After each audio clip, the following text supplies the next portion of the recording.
तर मित्रांनो, पुरणपोळ्या कशा बनतात ते आज दाखवणार आहे मला अश्विनी आमची. एकदम सोप्या पद्धतीने पुरणपोळ्या बनवायच्या, अशा एकदम फुगलेल्या पुरणपोळ्या कशा फुगत्यात बघा. आता असं पीठ मुरू ठेवायचं थोड्या वेळ तिंबल्यानंतर. थोड्याच वेळात तुम्हाला दाखवणार आहे आता अश्विनी पोळ्या कशा करायच्या, कशा टाकायच्या, पुरण किती घालायचं, किती क्वांटिटी टाकायचं त्याच्यामध्ये. नक्कीच व्हिडिओ पूर्ण बघा मित्रांनो, पोळ्या कशा बनतात. तर चला मित्रांनो, पोळ्या करायला तयार होत आहे. तर आता मी बॅक कॅमेरा चालू करतो आणि तुम्हाला सगळं दाखवतो पोळ्या कशा बनतात ते. तर मित्रांनो, मी बॅक कॅमेरा चालू केलेला आहे.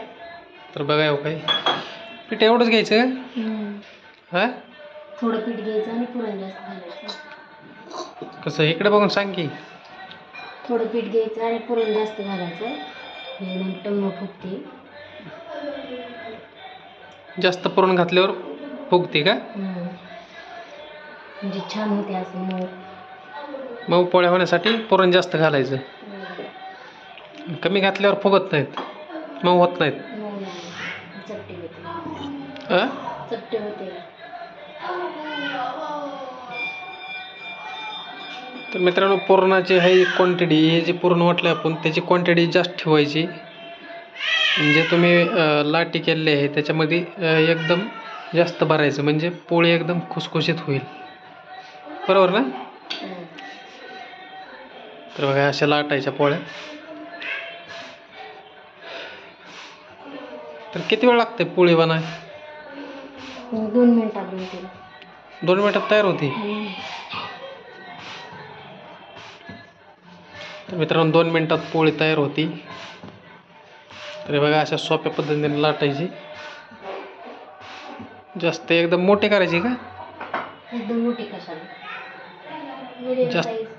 जास्त पसरवायची नाही पोळी, नाही तर फुटती पोळी तव्यावर टाकल्यानंतर. कारण त्या आतमध्ये पुरण टाकल्यामुळे ती जास्त पसरवल्यानंतर फुगायची ना, आधीच फुटून जाते ती.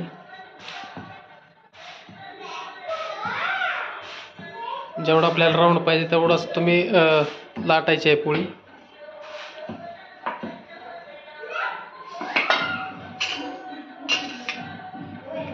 तर बघा मित्रांनो, दिसायला सोपं दिसते पण फार अवघड असतं हे, ते बायाच करू जाणं.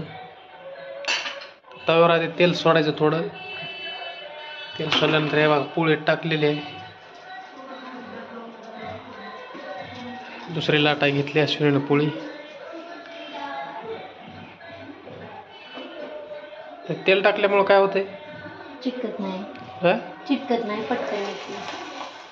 खाली तेल टाकल्यामुळे मित्रांनो पोळी चिटकत नाही, उलटायला सोपी जाते.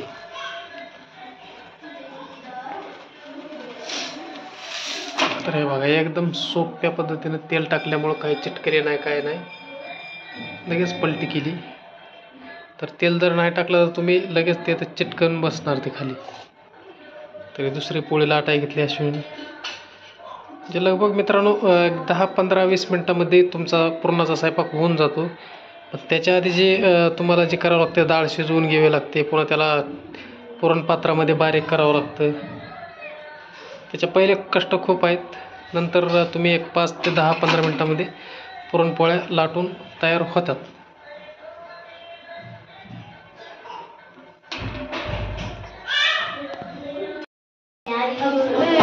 तर मित्रांनो, इथं भात केलाय. भात केल्यानंतर इथं आमटी केली.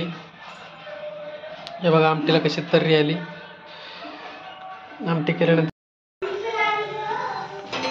तर बघा मित्रांनो, कशी फुगायला लागली पोळी. बघा, थोडं 1-2 वेळेस आलटी पलटी केली की फुगून येते. अशी टम पोळी फुगलेली, एकदम मऊ सुरू झालेली आहे पोळी. हे बघा, तूप किंवा तेल लावायचं. तर तूप असेल तर तुमच्याकडे तूप लावू शकता, किंवा तेल असेल तर तेलावर पण तुमचं भागून जाईल. त्याच्या आवडीनुसार तुम्ही तूप किंवा तेल वापरू शकता. तर आता गुढीला आम्हाला निवद दाखवायचा आहे, त्याच्यामुळे ही पहिली पोळी. निवद करायच्यात का पोळी दाखवायची? तर निवेद बनवायचा. निवद म्हणजे बारीक बारीक एवढ्या पुऱ्या एवढ्या निवद करावे लागते गुढीसाठी. आणि गुढीला निवद दाखवावं लागते आज. तर दुसरी पोळी लाटायला लागली. हे बघा अशी पोळी झालेली आहे खुसखुशीत एकदम. गरम आहे, भरपूर गरम झालेली आहे.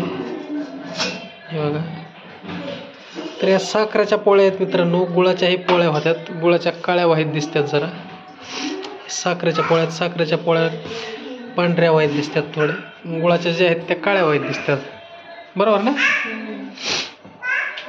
ज्याच्या इथं गुळ असतं त्या गुळाच्या करतात, ज्याच्यात साखर असते ते साखरेच्या करतात. दोन्ही सेमच असतात खायला, पण ते गुळाच्या असतात थोड्या काळ्या वाईट दिसतात, जास्त गोड होतात. साखरेच्या असल्यामुळं थोड्या कमी गोड होतात. गुळाच्या चांगल्या असतात. पण खायला पोळ्या गुळाच्याच चांगल्या असतात म्हणाले अश्विनी. कोणत्या चांगल्या असतात? गुळाच्या. गुळाच्या चांगल्या असतात.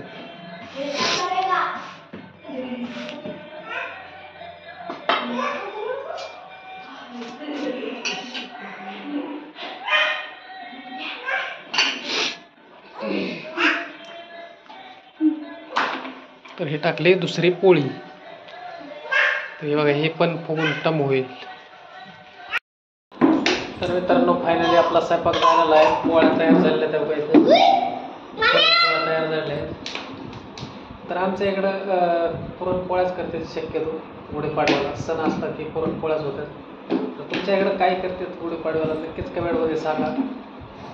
आमच्या मराठवाड्याकडं जे लातूर साईड आहे आपली, त्या साईडला पुरणपोळ्याचा स्वयंपाक होतो सणाला. तर दुसरा कुणीच नवीन वर्षात पुरणपोळीचा स्वयंपाक केला जातो आमच्याकडे मित्रांनो. तुमच्याकडं काय केलं आहे ते नक्कीच कमेंटमध्ये सांगा मित्रांनो. आणि आमचे व्हिडिओ बघत राहत जावा.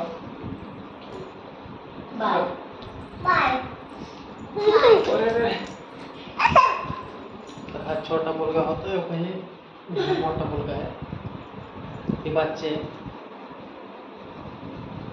चला मित्रांनो, भेटूया असंच एका पुढच्या नवीन व्हिडिओमध्ये. तुम्हाला परत एकदा गुढीपाडव्याच्या आमच्याकडून तुम्हा सर्वांना हार्दिक शुभेच्छा.